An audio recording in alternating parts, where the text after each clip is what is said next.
ডোমজুর বিধানসভা কেন্দ্রের বেশ কয়েকটি অঞ্চলে বিধায়ক কল্যাণ ঘোষের উপস্থিতিতে অনুষ্ঠিত হলো গ্রামসভা।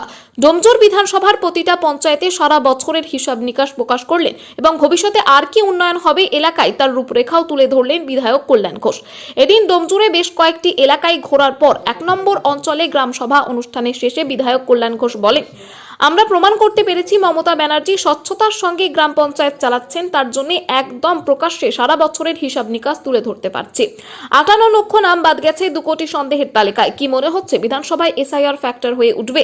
এই প্রশ্নের উত্তরে তিনি জানান, যেদিন থেকে এসআইআর প্রক্রিয়া শুরু হয়েছে মাননীয় মমতা ব্যানার্জি ও অভিষেক ব্যানার্জি আমাদের সতর্ক করেছে বৈধ ভোটারের নাম বাদ দিয়ে বাংলা দখল করে নেবার চেষ্টা করছে। তাই আমরাও এই লড়াইয়ের ময়দানে আছি, আমাদের বিএলএ 2রাও তারাও এই ধরনের ময়দানে আছে। তাই এবার ব্যাপক ভোটে আবার সরকার গঠন করবে মমতা বন্দ্যোপাধ্যায়ের সরকার। মুখ্যমন্ত্রী হওয়ার পরে আজকে বাংলার কোনায় কোনায় অলিতে গলিতে আজকে পাকা রাস্তা, আলো, জল নিকাশের ব্যবস্থা করেছে। হয়তো ১০০% সম্ভব হয়নি, কিন্তু আমরা দায়িত্ব নিয়ে বলতে পারি ৮০ থেকে ৯০% মানুষের এই কাজ আমরা করতে পেরেছি। আজকে যেমন একদিকে উন্নয়নের কর্মযজ্ঞ শুরু হয়েছে, ঠিক তার সাথে সাথে বাংলার গরিব পূর্ব মানুষগুলোর জন্য, মানুষের বেঁচে থাকার অধিকার প্রতিষ্ঠা করার জন্য, মানুষের অর্থনৈতিক মানচিত্রকে বদল করার জন্য তিনি ৯৪টা প্রকল্প রচনা করেছেন। আজকে আমার কেন্দ্রে 5টি গ্রামসভা চলছে।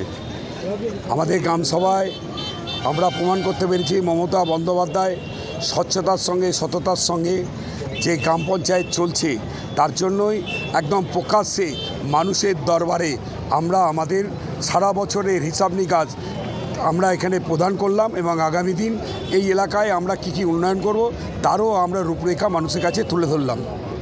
এটা কি এখন চলবে? এই মাসের 19 তারিখের মধ্যে সমস্ত গ্রামসভা শেষ হয়ে যাবে।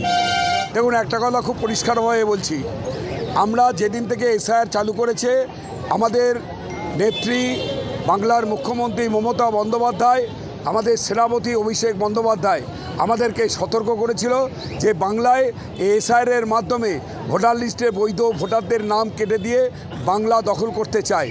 কিন্তু এখনও লড়াই শেষ হয়নি। আমাদের বিএলএ 2 আমাদের তৃণমূল কংগ্রেস কর্মীরাও কিন্তু সেই লড়াইয়ের ময়দানে আছে। এবং আরেকটা কথা খুব জোর দিয়ে বলছি, যতই এসআইআর করুক যাই করুক আবার কিন্তু নবান্নে মমতা বন্দ্যোপাধ্যায় আসবে।